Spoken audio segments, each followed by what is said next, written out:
embark on a journey to uncover the deep significance and divine messages within the verses of Surah Al-Fatiha. Dear viewers, in the previous episodes we tried to explain the meaning of the first part of Surah Al-Fatiha. We had roughly reached the halfway point of the surah. Now, I will attempt to present the final section of the surah to you. As you know, Surah Al-Fatiha begins with praise, hamd, for Allah. After mentioning Allah's attributes and qualities, it emphasizes that worship, ibadah, and obedience, ta, are duties of servitude, ubudiyah, to Allah alone, and must be performed solely for Him. It also highlights the reality that all kinds of help should only and truly be sought from Allah alone.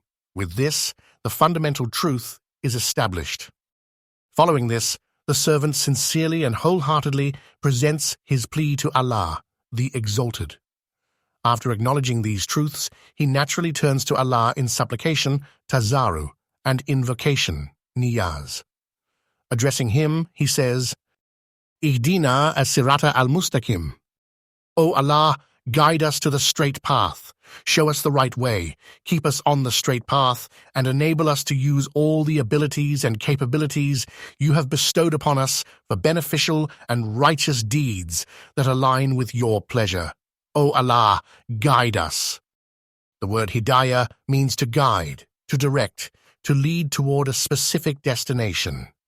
In the Quran, this term is used in this sense. Thus we say, may Allah never let us stray from His guidance. May He grant the straight path to all people.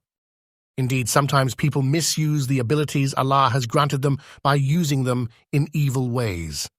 This is an unfortunate fate that Allah has given some people. May Allah protect us. The greatest happiness lies in using the talents that Allah has granted in a way that aligns with His pleasure, engaging in beneficial and righteous actions that contribute to humanity. The more beneficial a person is to others, the more valuable they are in the sight of Allah. It has been stated in a hadith, Khairun man yanfa'u al-nas. The best among people are those who benefit others. Thus, if a person misuses his abilities for the wrong path, instead of taking pride in them, he should regret it. Because by using Allah's blessings in ways contrary to their purpose, he commits wastefulness, israf, and falls under a great burden of sin. We then emphasize further, Ihdina as-Sirat al-Mustaqim, Sirat al-Ihdina anamta alayhim. Guide us to the straight path, the path of those whom you have favored.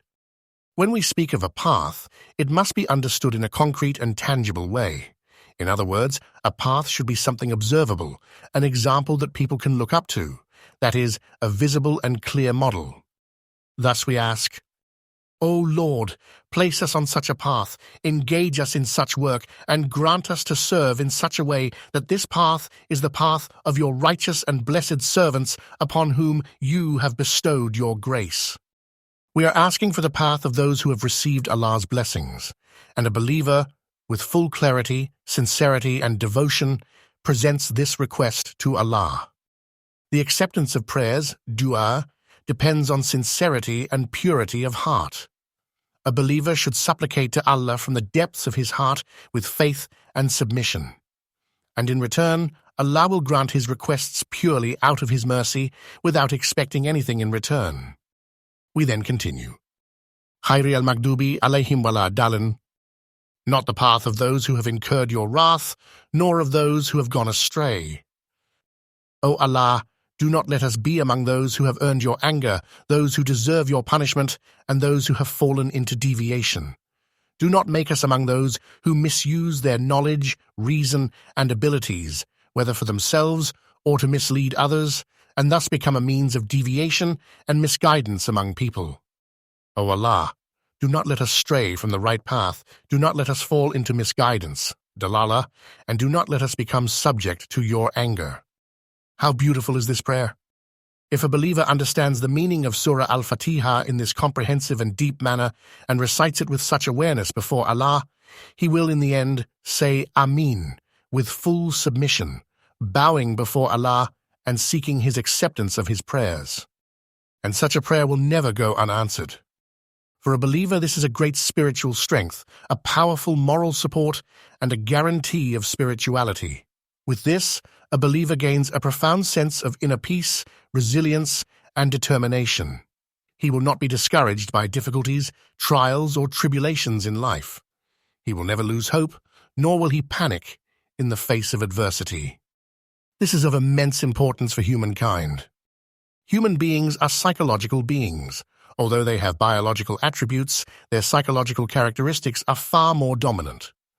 Due to these qualities, humans are vastly different from other creatures. If a person nurtures his soul in this way, gains spiritual resilience, and develops strong willpower, he will be able to live his life with stability, overcoming unexpected challenges with ease.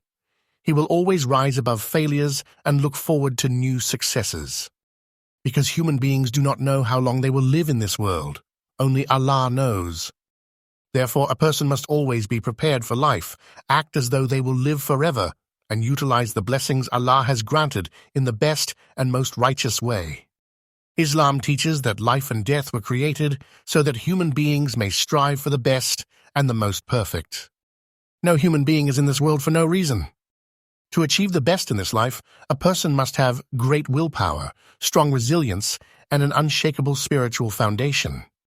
And those who deeply internalize the meanings of Surah Al-Fatiha will develop these qualities within themselves. May Allah allow all of us to truly benefit from Surah Al-Fatiha. With respect and prayers to you all.